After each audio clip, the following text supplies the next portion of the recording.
some people want to jump to the destination right away. Mhm. They want to teleport to the fun part, the good part. I always like the term, you can't fire cannons out of canoes. You have to have stability, support, and that can be your own fundamental skills, your own mindset, people around you. We all have this imposter syndrome, and we feel like we got to own it and live it by ourselves. But there are people out there who are betting on your success, but we continue for some reason to want to just feel bad about yourself. And I'm speaking about myself right now.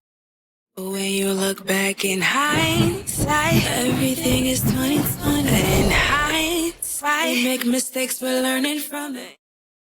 I just want to welcome you back to Hindsight the Podcast. I'm Lee Jones, your host. So today's guest is Brian Charleau. Brian is a Concordia University graduate, a former university athlete, a sales professional with more than 15 years of experience, and he's the author of Pitching Sale, a complete guide, a complete one now, not a half a guide, but a complete guide to becoming a sales professional. His work is rooted in mentorship, not just tactics, not just performance, but mindset, confidence, and the foundation people need when they're stepping into something new. Brian, welcome. How are you doing?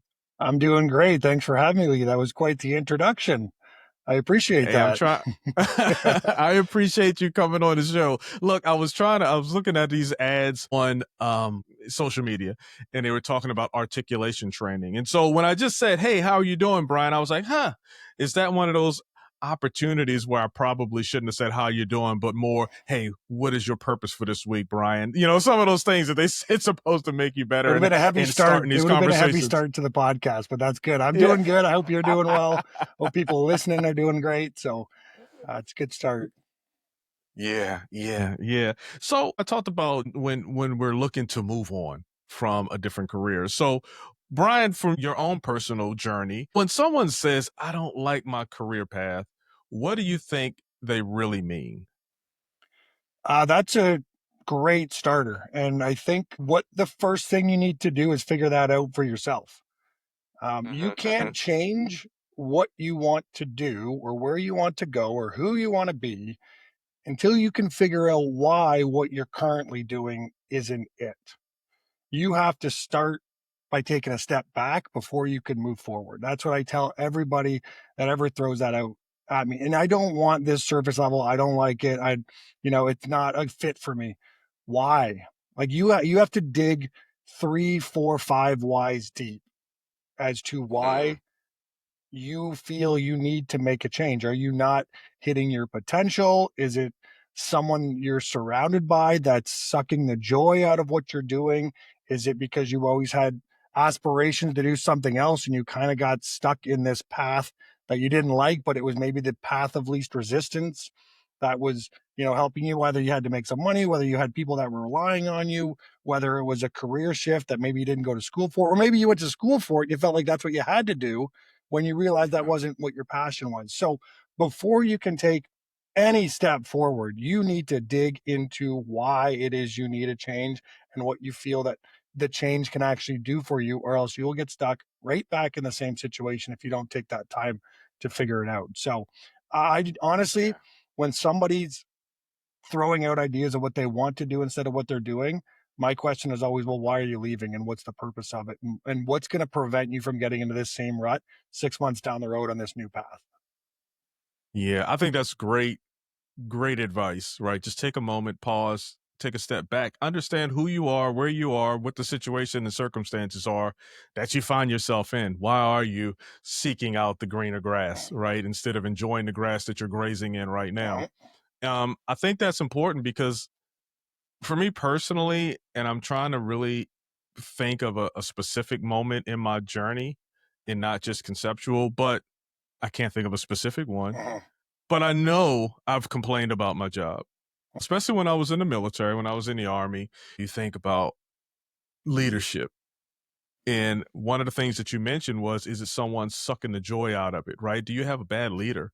Are you a bad leader? Do you feel trapped in a space where there's a toxic environment? All of these different things are triggers that may want you to seek out something better. But is it the job itself? Right. And I think that's a great question. I think that's a great question. So you believe it's probably more about identity, confidence, direction, leadership, coworkers. It's probably Um, one of those. It's just a matter of what one it is, right? Which but is when why you you actually have to figure take it the time. out, Mhm. yeah. But when you figure out, like, okay, it's not one of those. I just don't want to do administrative work anymore. I'm looking to do something else. When you get those 5 questions and you realize that you definitely are driving to do something else, then that's your aha. That's your core. Yeah. And that's Right. Right. good, because that the fact that you kind of subconsciously got that feeling is Mm-hmm. something that you have to listen to. And like I said, now that you've taken that first step where you're not working and doing things on a whim, there's some things that are fun to do spontaneously, but making massive career changes and changing is usually something that might take a little bit of deeper thought to make sure that you go in the right direction so you don't end up in the same spot that you were. So I think you've gotten this subconscious feeling that, hey, this isn't what I'm supposed to be doing or what I don't want to be doing. You've taken the time to think about what it is. Now that you've taken that step back, now you can start making those 2 steps forward. And Yeah. what I typically tell people early on is try to balance that with what you're currently doing. Don't get this feeling and then walk in to tell your boss that you quit the next day. you know, Mm. take the Yeah. time. Yeah. I've seen it happen. I've Just seen it so happen. frustrated. Yeah. They just leave. Yeah, I hear you. Yeah, I've heard other sides of the story, and don't get me wrong, it has worked out for people in the past. There's if there's no plan B, then plan A has to work type of mentality, and I understand that.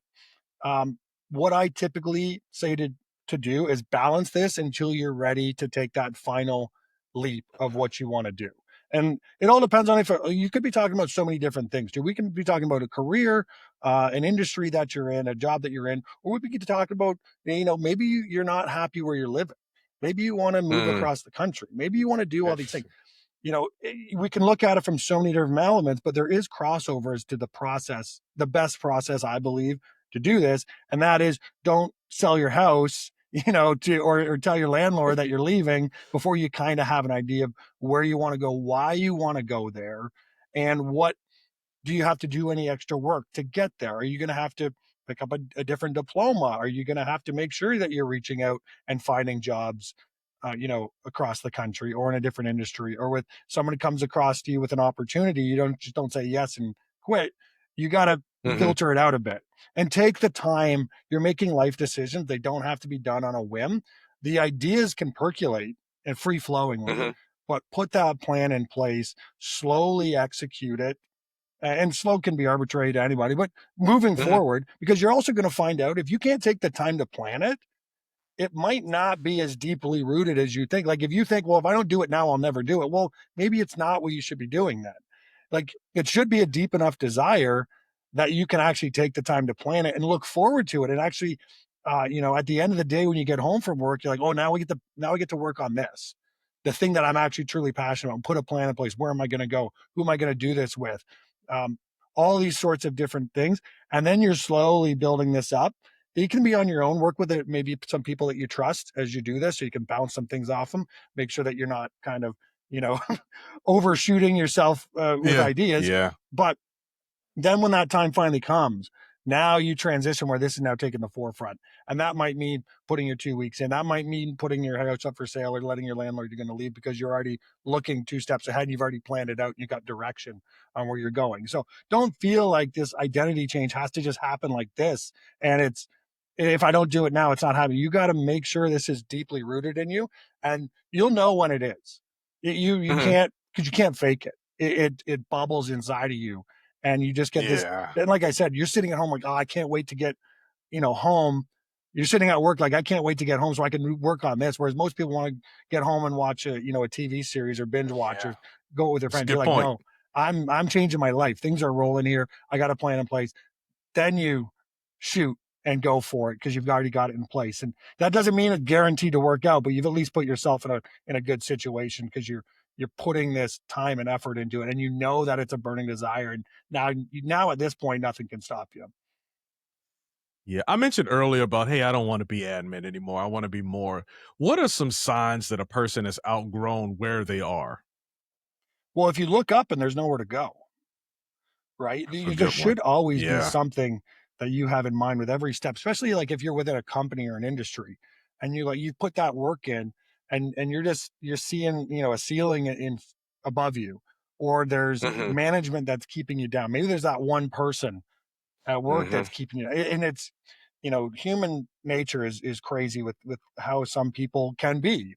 And when you're in a work environment, you can come across so many different people, and they're not, unfortunately, all good with your best intentions in mind. There's lots of amazing mentors and bosses and managers who want to see you grow.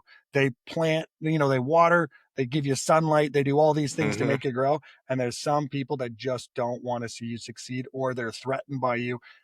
It's just that it's just the reality of workplaces, and you can't help Yeah. it if these people are there. If you're seeing that, maybe it is time to move.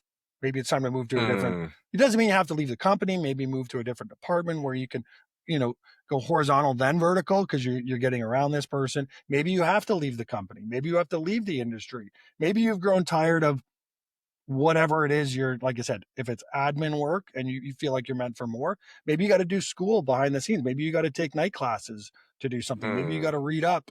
There's so many different things you have to be doing behind the scenes if you want to make these moves, so that when you do Yeah. actually jump, it's not like, well, what are you going to do next? And you're like, well, I didn't think of that. So it just it's like, I hope people listening, like, this is not a one size fits all type of purpose, because you can be trying to change so many different things. You could be have a family on the way. Maybe you've Yeah. maybe settled down with somebody and you want to start a family. Well, what you're doing isn't might be good enough for you, but now it's not good enough to provide for your family, and you got to start putting other people in front and do that. And it's hard. Like, this isn't some Yeah. easy, like, oh, I want to do something because this is too hard. If that's the reason you're changing, well, you're probably you're going to 100%. run into roadblocks wherever you go. So Absolutely. Yeah.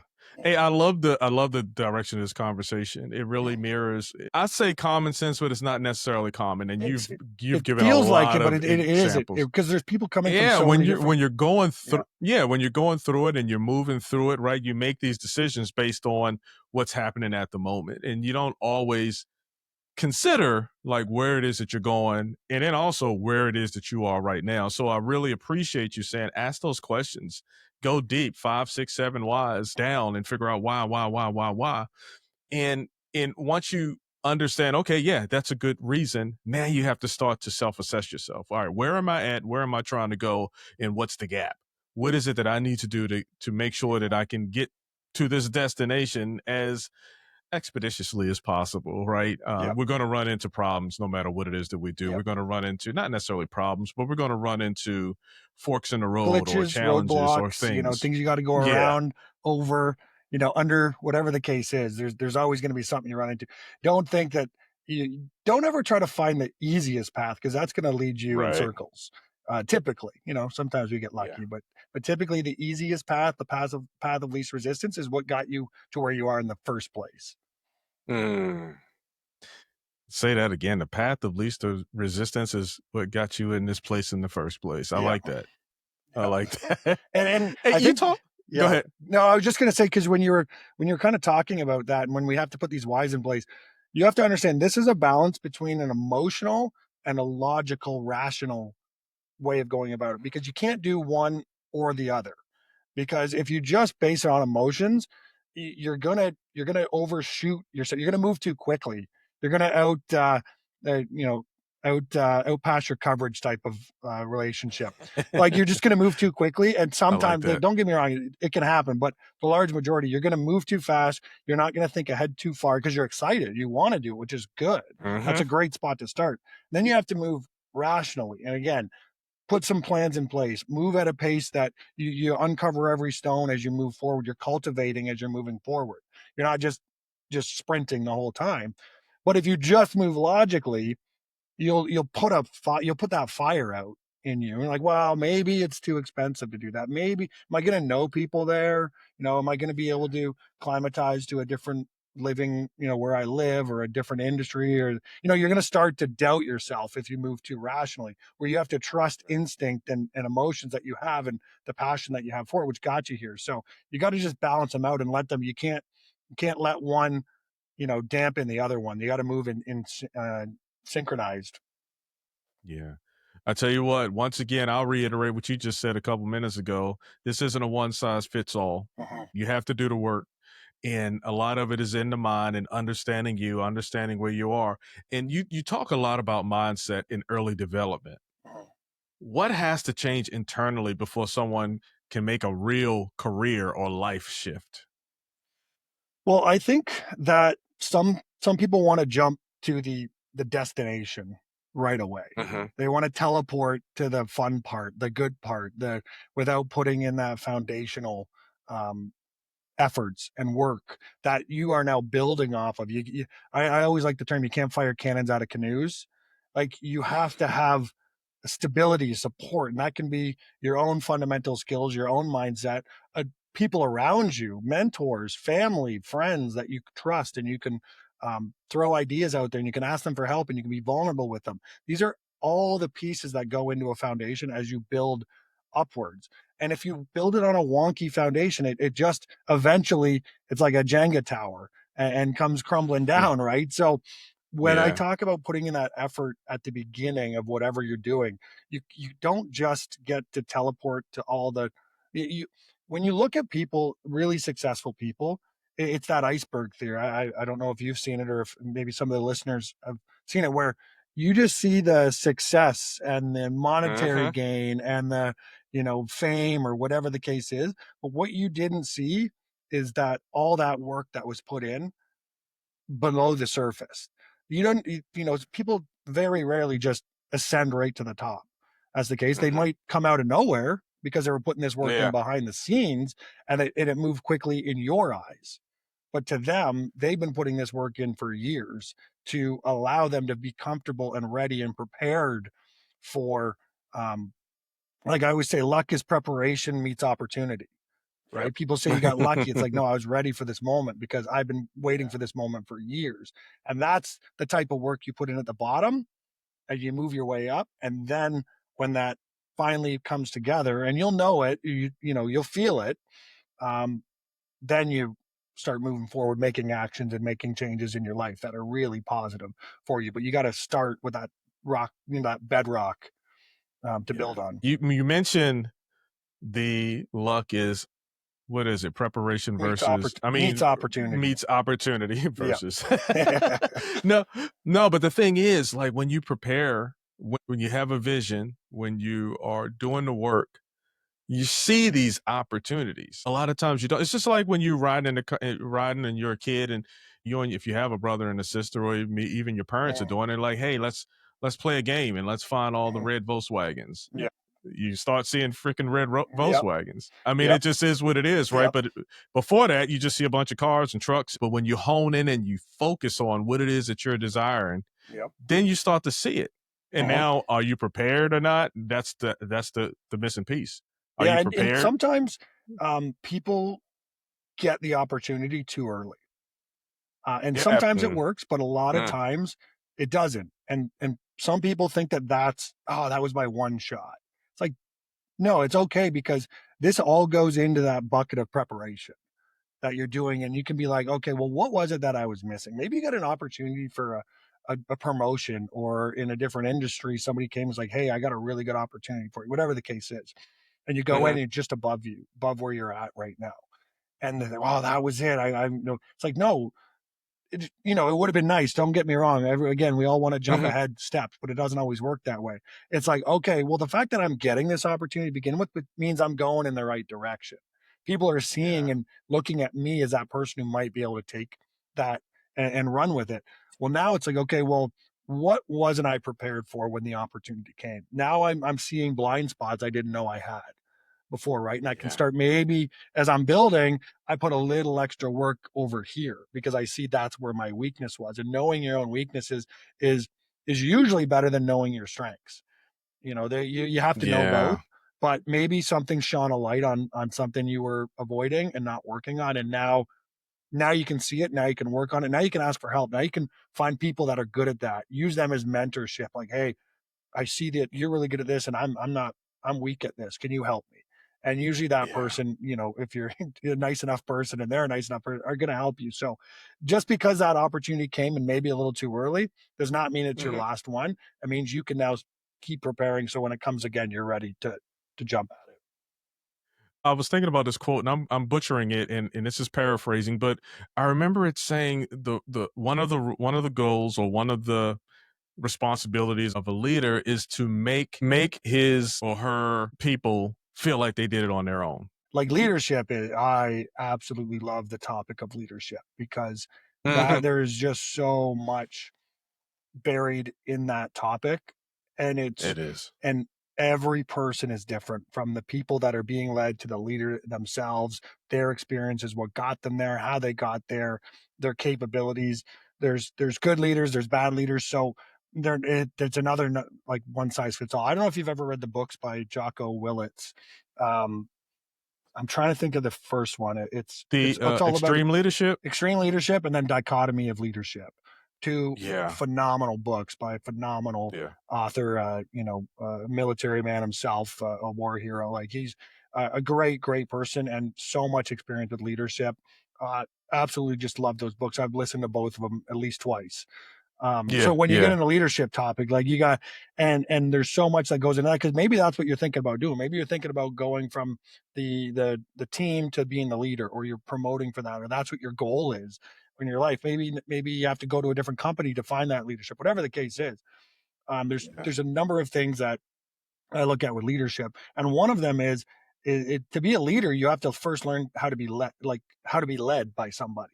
You can't just jump into leadership without having learned and been led as well, because if your first thought all the time when a leader tells you to do something is, I can do that better, well, Mhm. there's a good chance you're not going to be a good leader. When that doesn't mean you can't do it better. That doesn't mean you, yeah, even if you can do it better, exactly. exactly. You got to find Yeah, out if there's something behind what they're asking you to do, if they're challenging you, if they're allowing you to do it, if they're putting you in situations for you to succeed, or are they putting you in situations to fail? If the other thing is too, is like, if a leader tells you move the rocks from here to here, and you just don't do it because you don't know why you have to, or whatever, you're just not going to be a good leader either. You're gonna fall into that mentality of, because I said so, and that's, usually not good leadership. And if I am being asked to do something, I should at least be able to ask what the purpose is. Hey, Yeah. I'm willing. I'm going to go do it. Just wondering, like, what the next step is, or why that is. And they say, hey, don't worry, I'll tell it. I'll explain it to you after you do it.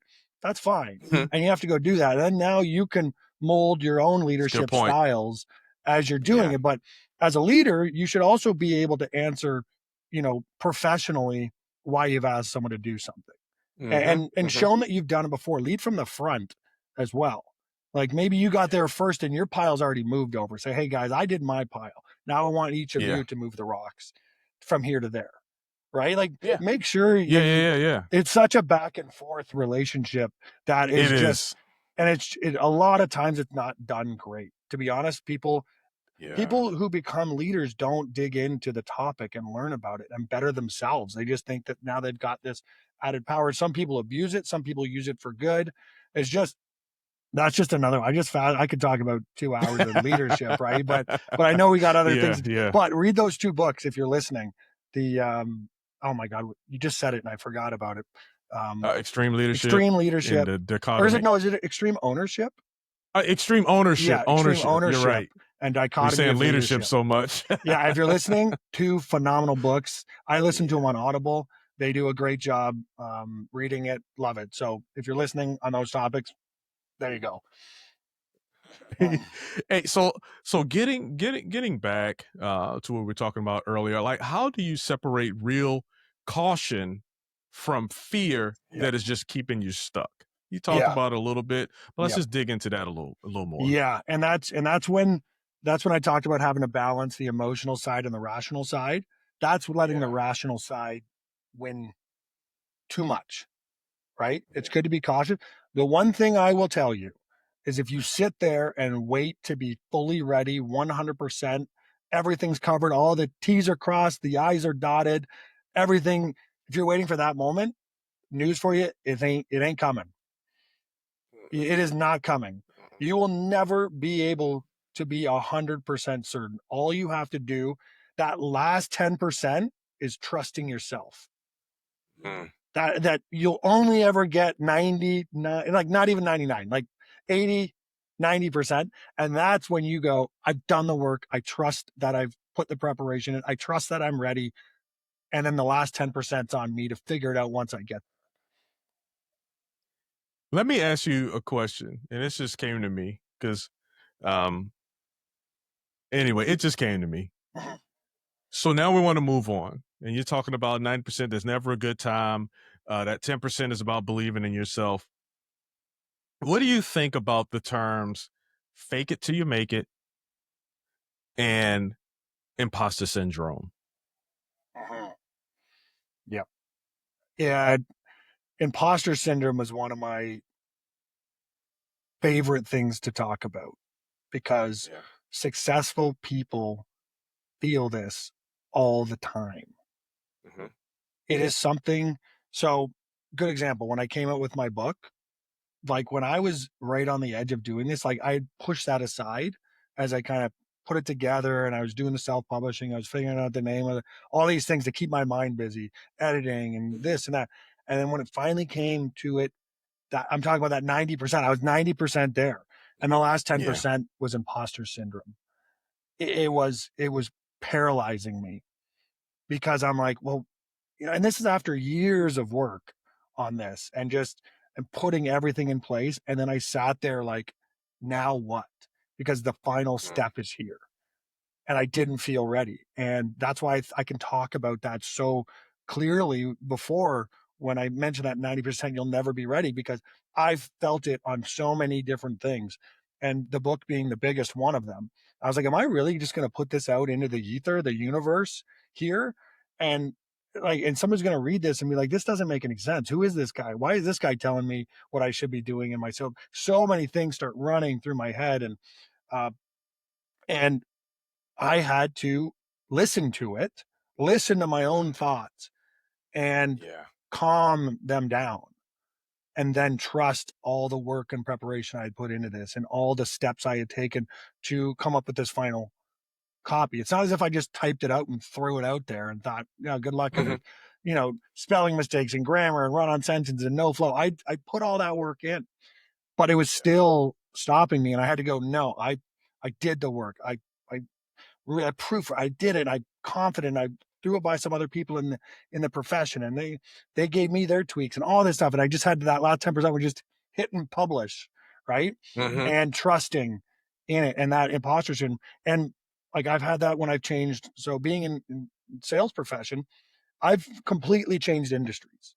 Like I'm a big believer in like just because I started in this industry and I've built up a few years of experience does not mean I have to stay in that, because there's going to be things I've learned and things that I've put the work in for, that if I move industries to take this opportunity that I was offered, I trust that I can take on that work it's going to take to get up to speed with everybody else. But know that the things I learned over here still apply over here.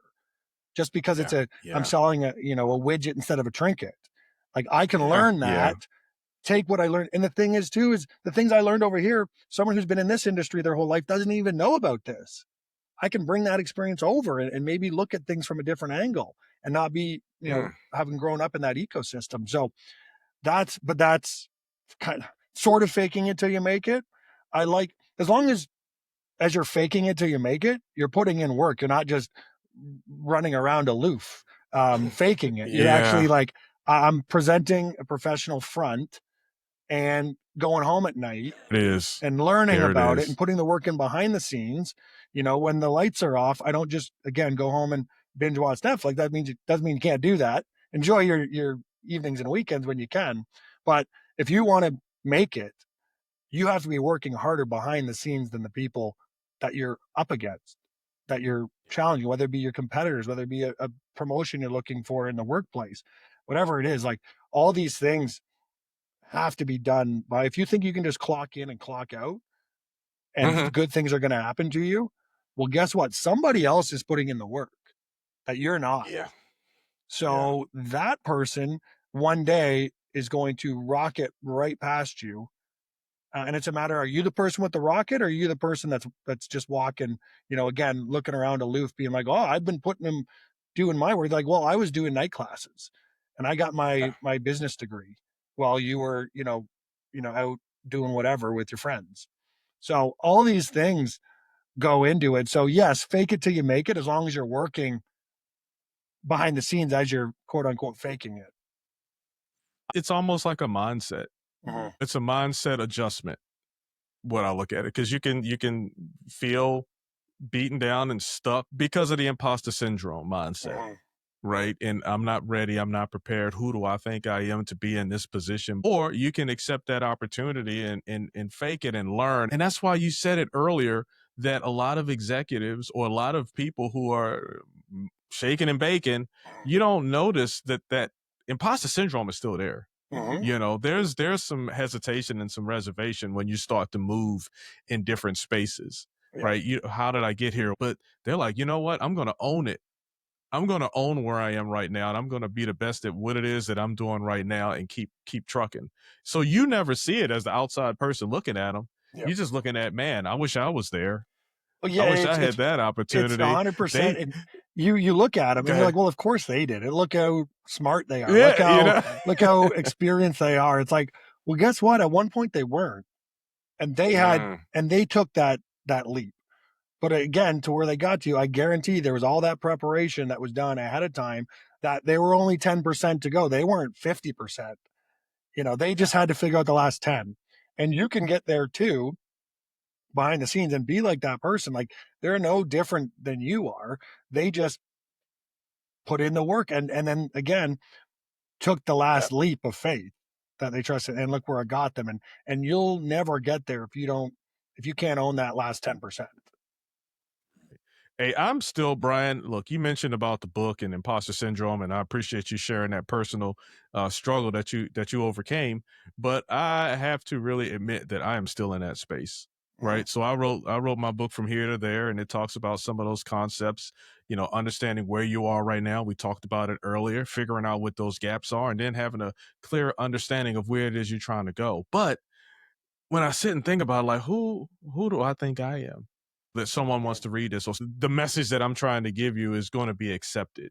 And I feel nervous about promoting. I'm talking about it now because you're almost giving me some therapy. And here's the thing about people. We all go through a lot of similar things. We all have this imposter syndrome, and we feel like we got to own it and live it by ourselves. But there are people out there who are there to be your mentors. They're there to be your advocates. They're betting on your success. But we continue, for some reason, to want to just hold it in and woe is me and feel bad about yourself. And I'm speaking about myself right now, right? So now I'm trying to open it up. I'm letting Brian be my therapist just for a moment. Hopefully he doesn't charge me. But I want to be I want to be vulnerable in this moment to let people know it's okay. Right. To understand, to keep working, and it doesn't even have to be that 90% and 10, it can be 75%, right? Just whatever percentage you need in that space. Just understand, one, you're not alone. This person that is your idol and you admire and you aspire to be like them, you can be like them in more or less. But don't sit and allow imposter syndrome. And this is me talking to me. So just give me 2 seconds. Don't allow imposter syndrome to hold you back, Lee. Okay, I'm done. All right, now we're back. Now we're back to the episode. It's so true though. And that's why when I talked about it, you could relate to it, because it's happening everywhere. And hopefully you have to understand that imposter syndrome is the effect of you doing something bold, something that made you uncomfortable. You don't feel imposter syndrome in your comfort zone. So it's a gift to feel it, because that means you're on the precipice of doing something bold, something that's challenged you, something that, like you said, is uncomfortable, that something's going out into the universe that maybe you're going to get some questions about. You're going to be asked why you did it, how you did it, what was the point of it, what are the goals of it, all these things. You're on that next step of being uncomfortable. You went from here and then you figured out how to get over here. So you have to change about imposter syndrome being in that. Like, trust me, it feels like a weight is on you, but now you have to change your mindset, because it doesn't go away. It's like once you did your first bold thing, you're like, oh, I conquered imposter syndrome. It's like, no, it comes again at the next step and the next step. But now what you're doing is you're building up calluses on how to mentally deal with the feeling. You're like, oh, here it is again. Here it is, that self-doubt that's coming in. Here it is, that next step that I kind of looked away from because I was dealing with what was happening in front of me. The forest, you're staring at the tree and you don't see the forest. So now you got the next step, and guess what? Pesky imposter syndrome is back. And then it's at the next step. And the next step. It means you're pushing yourself, you're pushing your own limits, you're pushing and challenging yourself. So it is a blessing to feel it. And as you feel it more and more often, you're now able to harness it a little bit better each time. Again, it doesn't mean it goes away, and it doesn't mean you can't move forward until you conquer it. No, but maybe that gap went from 80-20 and now you're at 85-15 and now you're at 90. Like that, the margin that imposter syndrome takes up shrinks while still being there. Point. So but you have to look at it as a positive, because the average person not doing and challenging themselves don't feel it. I love the analogy. You got me excited, right? First of all, thank you for being my therapist and giving me some positive feedback. I love the idea, because it took me back to when I used to be in the military and push-ups and in the weight room. And I'm not that buff right now, but building up those calluses, like, they hurt. It hurts. It's uncomfortable when you're doing it, but after a while, you look at it and it's like a badge of honor. Like, oh yeah, I conquered that. I used to lift only 145. Now I'm doing 200. Like, these calluses are getting me through, right? So that uncomfortable feeling is a sign, I guess, or is I don't know what's the right. I'll use sign that maybe you are moving in a. Let's use a weightlifting analogy. 145 used to be heavy. 145 built up those calluses. Did you stay at 145 though? Did you say, wow, this got easy and I come to the weight room? You want to keep getting better. You want to keep getting stronger and bigger, right? You don't find the buffest guy in the gym still doing the weights he started at, because that's getting stuck in your comfort zone. That guy or person never feels the next challenge. They're like, well, I conquered 145 and now I'll just sit here and do 145 for the rest of my life. No, it's not how it works. They built the calluses up. They got the muscle memory going. They all these things took place. Like, that's why it's no different than your career or your identity and all these things. It's like, okay, great. 145 is a great starting point, or that can be any arbitrary number.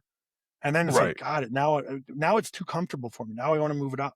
I want to see the next challenge. In the next challenge. I need to feel that. Yeah. That same idea of continuing to push your own bar, move your own goalposts, and keep pushing yourself.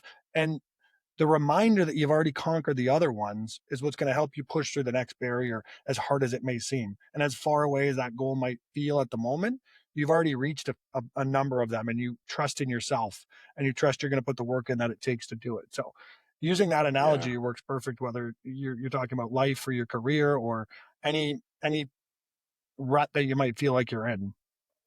Get comfortable being uncomfortable. And we used to go on these runs, and for me as a leader, I need to make sure that they're getting faster and faster, right? And the other term I would use is get your mind right. It's all about your mindset, because when it starts to get uncomfortable, you're going to find all kind of reasons to stop. Oh yeah, your mind wants to stay in the comfort zone. Your self-doubt will win if you let it. And that's why again, and I love coming back to that balance, the emotion with the rationality of it. Rationally, you should stop. Rationally, it's too hard. Rationally, it's, your mind wants to uncover every possibility before it's happened, right? And you need that emotion to keep pumping you back up. And that's how you know it's really, truly something you want to accomplish. If you don't let your mind win, because it tries to stop you. It says 2 miles is enough. You don't have to go for that third mile. You know, that when you're running a marathon, I can only imagine. I've never run one, but for people who have, Me neither. I guarantee they thought the same thoughts as the people who stopped. Like, that's what people don't understand, is the success wasn't the people not having self-doubt. It was fighting through it and not letting it win. Because at the 12-mile mark, the guy who's that person who quit and the person who kept going and finished both wanted to quit. And that's what the person, if you've never won, they don't realize it. Yeah. And that's the message. If you're feeling it right now and you have constantly, you keep stopping yourself when it gets hard and when your self-doubt kicks in, it's only you can get past that. You can't rely on someone else to do that for you. And then once you finally beat it, now you're like, I can, and it gets hard. It's still hard the next time, but you now trust in yourself and your own beliefs and your own accountability to yourself to get past it the next time. And again, the next time you run a marathon, it's still going to creep up, but you can control it. It doesn't just go away, right? So it's something you have to feel and beat yourself. There's no one there to help you when it comes to your own inner thoughts and self-doubt. That is up to you to push through and learn from and beat it over and over and over again, because it never goes away. And that's imposter syndrome, that's self-doubt, that's all these things. The greatest leaders in the world still feel that, running the biggest companies in the world. They still feel it, but they don't let you see it. And they fight it and they beat it and they beat it again and again. So I want you to understand, and what I'm trying to reiterate is the fact that a lot of this stuff is in your mind. So the military is a really good place to get your mind right? It just really is. So we used to do a thing, it's called muscle failure, and I'm sure everyone kind of knows about it, but it's hard to do. So if you're doing push-ups, you just keep doing push-ups until you can't do push-ups anymore. As you're doing it, your mind is like, okay, that's good. Oh, you did more than you did the last time. Oh, you just did more than you've ever done before. You can stop now. Yep.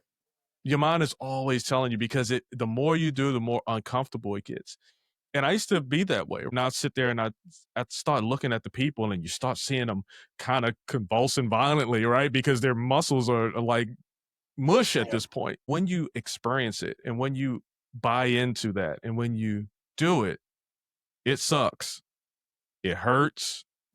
Your mind is mad at you. Your body is mad at you because you've pushed through the pain. You've pushed through. We say it's weakness leaving the body, right? Not necessarily weakness. You don't want to injure yourself. But what you do want to do is challenge your mind and say, hey, mind, you don't run everything. Yep. I don't want to be comfortable at this moment. I want to be better. And so you buy into that. And then I start feeling my arms shaking a little bit. And I'm like, oh, shit, I'm almost there. This is, I can do one more. More. I can do another one. And you just keep going. And then eventually you just fall. And it's like, wow. And you feel like crap, but you feel good at the same time. Like, wow, I did 30 more than I thought I could. And it's all about that mental, because you spoke to it most eloquently, that you want to remain comfortable. Your mind is keeping it's trying to protect you comfortable. It's trying to protect you. It's trying to protect you. It's built in so you don't put yourself in a bad situation, because your brain developed in life and death situations. And that's what it's protecting you from at the core of it. And to your point is, when the first time you probably did muscle failure, you probably weren't even close to actual muscle failure. Right? Like, you thought you were, but I guarantee if you're running, if someone put a snake behind you chasing you, you probably had 3 or 4 more miles in you when you were running, thinking you were at muscle failure, but in reality, it wasn't. So to actually train muscle failure, in reality, you have to train your brain first and train it and train to overcome that. Okay, we're done. That's it. And all of a sudden you're still pushing though. or you're still running. Yeah. Like that's, and then, and again, I'm not a runner, but I've definitely been told this is you run past, like you try to be like, no, I know this feeling, I know this thought process, and I just got to run through it. Like that's the term I've heard from people who do long distance running all the time, because I marvel at them. I've never wanted the long distance run, so that's what I haven't put my efforts into that. But Yeah. I know that they just say when that doubt creeps in, I run through it, right? Which seems simple enough, but you got to train yourself again to do the most push-ups you can possibly do. You have to train those to get past those thoughts to actually reach muscle failure. Like I said, if you put a life and death situation, like say you were doing pull-ups to muscle failure, and then you thought you were done, and the last one they put you on the edge of a cliff, you probably have one more to get yourself up, right? Like that's the thought process that That's has to it. go into it, and That's your it. body is far more capable of what your mind thinks you're able to do, like physically. And you have to think the same way with your own career and your own life, that you are capable of accomplishing things that you maybe had some self-doubt with, and pushing through it and getting it to. You just have to work through that, the self-doubt and the imposter syndrome and all those. And I love the topic because it's so gratifying when you get through it too. But just know that it doesn't go away. But you just got through it once. Now you're gonna have to do it again and again and again. But that first aha of telling your mind to be quiet because I can do this, is very, very gratifying. And then then you can do it again and again. I promise you out there, this is not a fitness podcast. Yeah, it's right. It's all correlates. It's all though. about the mind. It correlates. It just helps you to. But if you say you are and you accomplish it at the gym, that's going to translate to you accomplishing it in your career or in life. Like it's a Venn diagram of accomplishments, right? That's going to lead to a healthier and more proactive career or identity shift, and being like, if I can do that, I can do this. Like your brain just flips, your thoughts flip. And then you keep feeding it and feeding it and letting it. It's a beautiful, and it gets harder and harder though too, because you push yourself more and more. Again, we don't stick on the 145. We go to the next thing and keep feeding it and keep letting it grow. And then you start unlocking things that, are really gratifying. And that's when people go like, "Whoa, where'd that person come from?" It's like, I've been working on this behind the scenes, but I'm here now. Dude, I had that experience, Brian. I went to Bosnia, and we're gonna get back on track, but it's still about mind. It's still, even though you're tracking your mind, you're tracking your body, all of these different things, but it does give you the mind strength and understanding. I can probably get through this. But I left Hawaii. I was stationed in Hawaii, and I went to Fort Drum, which is in upstate New York, in the middle of winter, and I was doing these runs, and I kept falling out of the runs. I couldn't hang with my unit. And so I went to my first sergeant. I was like, "Hey, first sergeant, like, what am I doing? Like, how do you run? How can I run better, learn to run better? Because I keep falling out of these runs." And he's like, "Hey, sergeant, don't worry about it. It'll get warm soon." It was in the middle of winter, right? So he gave me the, okay, yeah, that's the thing I wasn't really considering. Because in the Army, hell, if it's in the desert, if it's in the Arctic, like, we still got to perform. Yep. So fast forward, we went on a deployment to Bosnia, and we were on a FOB. It's a forward observation base, and it's small. There's no place to run. There's no place to do all this stuff. So I went into the gym. I used to go over there midnight every night. Me and my guy, we would go there. And what I recognized about my running, at least in cold climates, is that it's that first mile where my mind is really telling me I can't do it. It's telling me to stop. It's telling me it's too hard. Your feet hurt. Your chest hurt. Look at that. You feel that. Your chest is hurt. Like, all of these things, it's happening in that first mile. So we would go in there and we would get on the treadmill, because I told you there was no place to run. It was just rocks and, a tower, to look out and stuff. But we would get on there and we would just run as fast as we could for 1 mile. And I got it down to under 6 minutes. So it was like 5 minutes and Yeah. something. Just hauling tail, because I know all I'm doing is training for this first mile. Yeah. I'm getting my mind right, getting my body right, seeing how it feels, how to attack, to fight back on all these thoughts that I'm having. So I get back to Fort Drum, and now I'm taking my guys around, and we're running like 5-mile runs, not 5-mile jogs, 5-mile runs.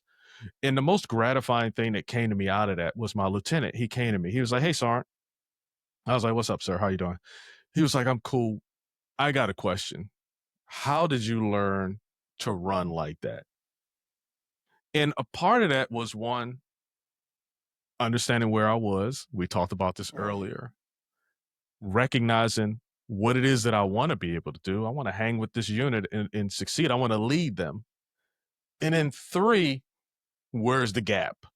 So for me, I recognized, and I had the space. Bosnia was almost like pulling me out, taking that moment of clarity, taking that space, because there was nothing else that I was thinking about besides staying alive in Bosnia, right? Yeah. And I mean, that was the biggest thing. And really just learning more about myself, right? So I told him what I did, but it's hard to do when you're in the midst of everything else, right? So my 100%. point to this story is you gotta step back. You talked about those 5-6 whys. You gotta take a moment, and that's just not asking why. Like, you gotta really be in a quiet space in your mind and ask these questions, and you gotta figure out where you are, why you want to do what you want to do, where I am, and where I'm trying to go, and then you make that plan.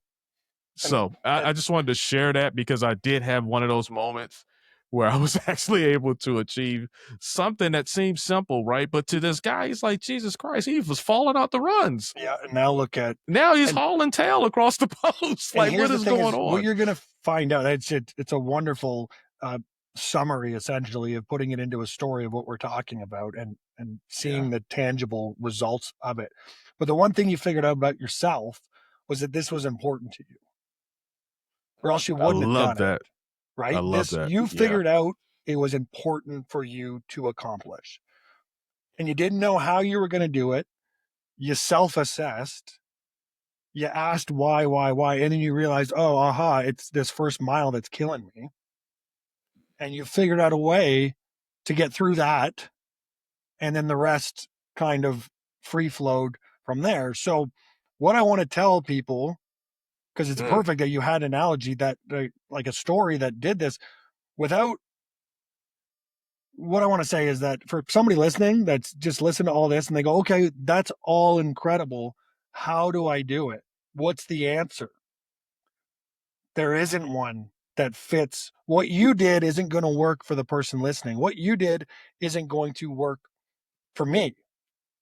Yeah. The concept will, of stepping back, asking why, figuring out the first mile, pushing through it, figuring out a plan, etc. You need to figure out yourself what it is that's holding you back, what your problem is, what that was, all the way back to the first thing we talked about, where you got 4 or 5 whys deep. Then it's on you. Once you figure it out, there is no magic formula to take. There's no secret sauce we're going to deliver at the end of this that gets you that answer. Unfortunately, it's in your own head, but now we're giving you the process, but you have to figure out the ingredients that go into it to get the results that you're looking for. And again, the one thing you will find out at the bottom of this, and when you come up with a solution and how you're going to do it and a plan to attack it, you're going to figure out just how important this actually is to you. Yeah. Because it was not easy running a 5.5 minute mile over and over and over again. It was hard. But you wanted to do it. You could have been like, well, my problem is the first mile and it's hard, and I guess running's not for me. Exactly. So to the listener, once you put this plan in place, you're going to figure, but the thing is, if it's not important enough for you, it doesn't mean it failed. It just means that's maybe not the passion that we're talking about. Once you put this formula in place and you figure out the plan and the process, if it's passionate to you, you will know and you will accomplish it. And that's the steps to do it. And to your point, and I'm sure you've read it and heard of it, but David Goggins is the absolute master of the self-doubt mind games. And to anyone, if you're listening, phenomenal to read his stuff, David Goggins. You don't have to match that intensity. That's the type of intensity that is through the roof that most people will envy for, and congratulations for him for doing that. But it'll certainly set you up for success listening to what he was able to overcome, and he backs it up with his results and what he's done in life, right? It's not as if he's not just talking about the concept. He's like, this is how I got there, and then this is what I did. And there's the proof that this works. So lots of reading material out here for the people that are listening that all help with this. And David Goggins is the prime example of that. And if you can just take a quarter of what he's doing, you will find so much more success mentally. And that's going to propel you for what you accomplish, long-term with your goals in your life and career, and being just a better person in general. Yeah. And we talked a whole lot, Brian. Gave examples, steps, personal experiences. But for the person right now who's out there and they're leaning in, like we got their attention, and they still feel stuck, what is the first practical step they should take before making a big move? There's a lot of different directions you can go. And I'm going to use another analogy because I don't know what that person's trying to accomplish. So if I had a specific, I could maybe give a more detailed answer. But the first step is doing something. Get it off of pen and paper. Get it out of your, do something tangible as a forward step in the right direction to what you're trying to accomplish. Like, well, it's easy to use this as an analogy again. If you're, and I'm dealing with this right now, actually. So maybe this is my therapy of this, trying to get back into a gym routine. And you're like, I'm tired. I had a long day. What's the first thing I can do? Is literally go put on my gym shoes and my gym clothes. So now I'm just sitting on my couch in my gym gear. It's like, well, now I might as well. The first steps are taken. Now the boulders started to roll just a little bit. Yeah. And now you need to get momentum. It's like, well, now, okay, maybe I'll take my pre-workout now. It's like, well, now I'm just buzzing on caffeine and then I'm in my gym clothes. I might as well get in the car and go to the gym, whereas if I just sat on the couch thinking about going to the gym, it might not have, the concept would have been good. I have the time to do it. All these things are in place to do it. I just gotta move forward. So if you've got this plan, whatever it is you're trying to accomplish, you've done the research on it, and now it's time to execute it. To that person, I say, do something.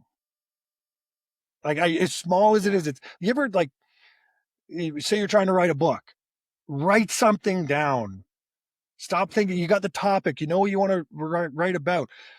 Example, what type of imposter syndrome did you feel when you were trying to start your podcast? The first. When I first started the podcast, I wanted to do audio because for me, I used to do photography. So I'm used to being behind the camera. So getting in front of the camera, having these conversations with amazing people like yourself was scary to me. So probably just get in front of the camera, just being fearful of that. Right. So what is something, say you're somebody listening here wants to start a podcast. Well, do you you want to talk about, the idea. It's like, okay, well, go out and buy your equipment. Get it hooked up. Like now, again, what we're doing is we're going from 50% to 60, and we're closing that gap to where you feel you can jump now. It's like, okay, well, now I know what I'm going to do. Okay, well, now I'm going to look at what platform to use for it. You get it. Now you're getting closer and closer, and then it's just time to do it. And that's that struggle that you're doing. So I know it's kind of a long-winded answer, and it's sometimes you got to be blunt, but if you're stuck, you got to do something. Even if you think it's small and inconsequential, just get the boulder slightly moving and then use that momentum to get it going a little bit faster and faster, and use that inertia to start accomplishing your goals. But because once you've put in enough sweat equity into something, now you got to finish it. You should. Your mind should be like, you've come this far. Do the final things to get it off the ground now. Like you've put all the work in, finish it. So like, this is like, I'm yelling into the mic, but like, I'm yelling at my own thoughts. Right. So now you're having positive thoughts about it instead of negative ones. And just all this, again, I wish there was a magic formula, but you need to be active doing something. Like you said, you had the fear of getting in front of the camera and on the mic and talking about these things, but you bought the equipment, you researched what you had to do, you got the camera, and then all there was left to do was hit record. Yeah. Right. So it's like, there you Yeah. go. All those little steps got you to where it was the last 10%, and you just hit record and off you went. Now look at it. Right. So we want to make sure we're doing something and we're moving towards our goal. For me, it was like, look at the equipment. Okay, let me get this equipment. I spent a whole lot of time looking at cameras and looking at different types of lights. And okay, so now what do I look at, right? So here's the right kind of microphone. And, you do all these different things and you get held up. You don't want to get stuck there. You want to do your homework. You want to do your research. You want to figure it out, but don't get stuck. I got these quotes on my whiteboard over here, and I just put one up that kind of talked about your analysis part. And it says, learning increases knowledge, but only attempting it in practice makes it worth learning. Yes. And I think that fits to your don't get stuck in analysis Absolutely. part. It's incredible. You need to learn about it. You have to take care of that, but you can't get stuck in it. So yeah, I think that works. Learning increases knowledge, but only attempting it in practice makes it worth learning. So you got to put it into play. So. Yes, sir. Hey, Brian, we've been going on and on and on. I'm loving this conversation, but I know we're going to have to end it soon. But I do have just a few more questions. Sure. If you don't mind. Like, you focus on helping people build confidence early. How does confidence actually get built when someone is new or uncertain and trying something outside of their, we talked about it earlier, outside of their comfort zone? Yeah, that's a great question. To me, it's a pretty easy answer. It's learning how to fail and being okay with it. Fail fast. Fail forward and fail fast. Fail fast on your first day. Fail. To your point, it's being. So if we make it a sales conversation, being told no sucks. We've worked our whole life avoiding hearing no and avoiding being rejected, and our ego has helped us to prevent that. So to build confidence, I always say you have to dig out the weeds before you can plant the flowers. You have to overcome objection and no's and being rejected over and over and over again to the point where it's now comfortable to hear no. And what that actually does, and what they don't understand, is that you're learning by being told no. As much as it sucks, because you wanted to make a sale, you wanted to get commission, you wanted to succeed, of course. But in order to get to that step, you have to learn to hear no and move forward from that and pick up the phone again and get to, and I can't tell you how to feel when you hear no. You have to experience it and learn from it and move forward and all. And the only way to do it is to put it into practice and pick up the phone and be told no, knock on the door, approach somebody and hear no and be rejected and be like, oh, that wasn't as bad as I had built it up to be in my head. And then you hear no, and then all of a sudden you hear it over and over again, but you're getting further and further before you hear it. You're now through your pitch, and now you're on one or two objections instead of just being told no right away. And you're without even knowing it, you're growing it. And then you hear no, and you're like, yeah. So that's the best way I can answer that. To build the confidence, you have to realize the worst case scenario really isn't that bad. And then it's like a badge of honor. Be like, no, I went through that and I'm fine.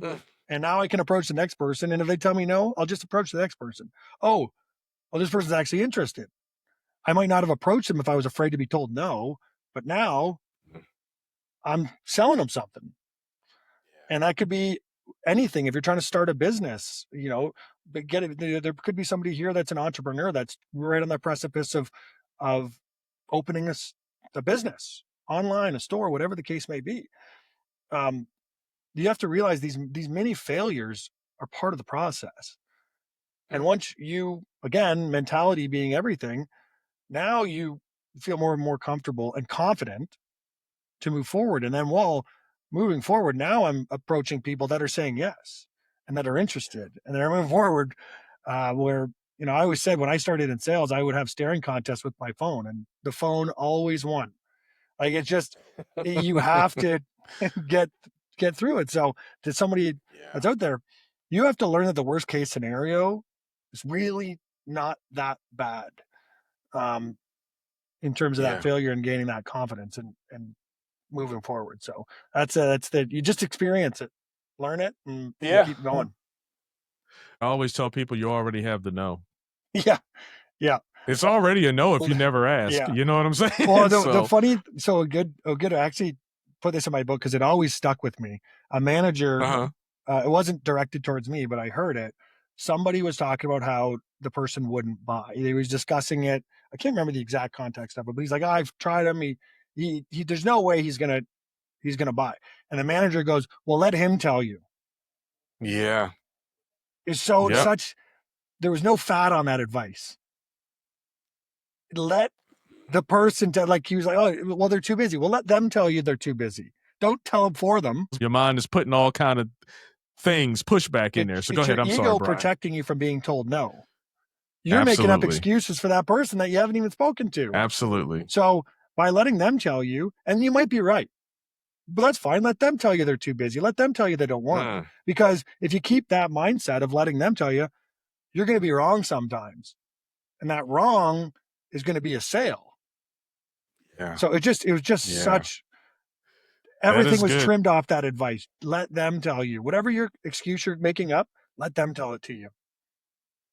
I love it. Hey, Brian, really quick before we get out of here, tell us a little bit about the book. And here, check this out. What are your goals for the book? Yeah. Right? Well, it's funny because we never even talked on that because I'm kind of in the same boat. But the book it's like I said, Pitching Sales, a complete guide to becoming a sales professional. There is a lot of, like, as you can tell, sales isn't the only topic I love to speak on. So the book has a ton of experiences, stories that I went through and fighting through rejection and, you know, overcoming those hurdles, and some things touch on imposter syndrome a little bit in there too. So it is a book for anybody, but it is directed towards people getting into the sales profession with advice just like that. And how a lot of the stuff I talk about is you have to take 2 steps back. You have to learn about fear, overcome objection, put yourself, be vulnerable, all these things. You have to do all that before you can have any success. So again, you got to take 2 steps back, get rid of any negative connotations you're having. And then I kind of go into some advice it's for people that are like just getting hired to like the first 18 months of things that I face, people in the industry that I'm very good friends with and my network have faced. I got some snippets from, you know, people that have been in the profession for 20 years. What advice do you wish you had been told when you started? Things like that. And it's only 110 pages. It's meant to be read in like a night or two. And it's on Audible as well. I'm an Audible person. So I thought that was good. If you got windshield time to do that. But that's the concept, some life stuff. And then I also kind of say, okay, this is what the stuff you need to be doing for the first 18 months. But once you're kind of get over that proverbial hump, here's a ton of great books that I read. Here's things you can start doing now that you're kind of getting into being a seasoned professional that you're doing. So just for someone who maybe doesn't know where to turn, maybe they're not having great leadership, maybe their training wasn't very good. It's just a little guidebook to help people out. Yeah, that's awesome. Sales is tricky. Yeah, it's hard. I know growing up, I was super shy, and the biggest thing is your mind, right? So I remember seeing something like if you need to make a certain amount of money, how many no's is it going to take, or how many? Not even how many no's, how many people are you going to have to talk to in order to make that quota, right? And that's including the no's. Yeah, just being comfortable with hearing no. It's not the end of the world. Now, if everybody says no, then you need to check yourself. Maybe that's not the industry. Maybe you got to work on a few other things. If you're not getting anywhere further, and maybe you're doing something wrong, you just figure it out and get uncomfortable, or check your ego. You mentioned ego. Oh my gosh, that's another thing that really helps that mindset problem that we've been talking about earlier. Your ego. And like that's a whole nother conversation. Half of this stuff is just like the very first half of the book is really just overcoming the mental mental exhaustion early on, and how to cope with it and how to deal with it. Because if it's your first time in sales, which this book is kind of directed towards, it's a shock just being told no over and over again, when again your whole life you haven't experienced that. So if you're not educated on that, or your mentor or your manager, whoever you're training with, doesn't prepare you for that, you might. And there's also the idea that some people come into sales thinking it's easy, right? I just pick up the phone and call 100 people, 10 people will buy. It's like, well, no, that's but that's how what some people's preconceived notion is of it. And some people look at it as just a stepping stone job. It's like, well, no, if you want to make this a career, these are the things you got to overcome. The sooner you do it, the sooner you're going to start succeeding. And then just, again, mindset is half the book. So I guess you can see why we're able to talk for as long as we have on this topic, because it's just, I'm so passionate about it, because I think once you do that, you unlock this secret potential in yourself that you really didn't know that you had. Yeah. Hey, Brian, so where can the listeners, the watchers, find a little bit more about you, find out a little bit more about you? Where can they get the book? All these things. So the book you can get on Amazon. As I said, it's paperback, Audible, and Kindle. And then I have a website called pitchingsalesconsulting.com, which has links to it, a little bit more about me. I have dabbled in doing some private coaching with people if they're really struggling, or they want to, I've had some people reach out that they're kind of in that entry level and they want to get to that next stage of being in sales. To do that, it's a small thing I work on, but people have reached out and I've helped out with that. I run my own Instagram account with @pitching sales. So if you reach out, if you read the book, it's fun having people reach out. Like I said, this book has not sold millions of copies, trust me. And when you talk about the goals, this was meant just to hopefully help a few people. Like I felt like I had some info I could give to help better prepare people if they didn't know where to turn. Right. And if that helped a few people, great. And I've had some people reach out and just been like, hey, you got a couple of questions, and I help answer them, and we never talk again. And that's great. But now it's time for them to take their own course. Right. So that's the best way to do it. And, I think, I'm sure you feel the same way with the book that you wrote. When it comes to the goal, it was never about, the book wasn't about me or doing anything that's going to really, now writing the book helped me. Like it helped my career. It helped. And I actually talk about that at the very end. I put this last piece in to be like, writing this changed so much of my own perspective and what I had to do and what I wanted to do.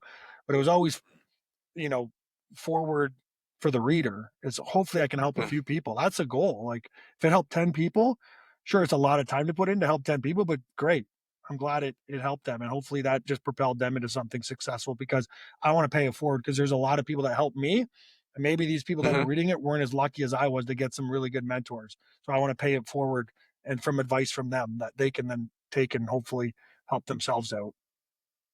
Hey, so I want to say some more, but we're really running. We're really talking today. But what's the name? Yeah. What's the name of the book again? Pitching Sales: A Complete Guide to Becoming a Sales Professional. All right, make sure you go out there and get Pitching Sales, because I think it's only like $15, so it's not going to burn a hole in your pocket. I get when you're starting in sales, that's the idea of it. It's like, you're struggling to make your commissions. It's $15, and it'll take you a night or two to read, and hopefully you can put something actionable, the next day. And what the other thing I want you to understand out there, and I'm looking right at you who's watching this episode right now, is that we're all salespeople. Like we sell all types of things. We sell ourselves constantly. So the mental part, the mindset part that Brian talks about earlier, or about 50% of the book, you can take that and you can apply that to so many things in your life. And, while you're out there, I say go out and get the book. And while you're out there on Amazon, get mine too. I agree. I'm going to promote this. First time I've ever done this. Love it. Let's see. I couldn't see it in there. Put it right in the front of the camera. I couldn't. There you go. Hindsight the podcast. I can't see what it looks like, so if it's blurry, I apologize. I can see it from here to there. Yeah. So from here to there, a guide to becoming your future you. There you go. And we talked a lot about that today. The messages align, but everything really starts in the mind. So, Brian, I just really want to thank you for being here, and I want to thank you for your honesty, and thank you for your perspective. Okay. Well, I really appreciate you having me on here, Lee. I really enjoyed myself, and thanks for cutting me off because I could talk about this for a few more hours. You see, I could too. Yeah. It was a lot of times like you see my mind and my head is like, no, don't do it. Don't do it. No, I loved it. Thanks for having me on. And for everybody listening, watching, first of all, thank you. And if this conversation gave you something to think about, share it with somebody who may need it as well. And this is Hindsight the Podcast. I'm Lee Jones. Keep going, keep growing, and keep choosing the life you know you're meant to live. I'll see you soon.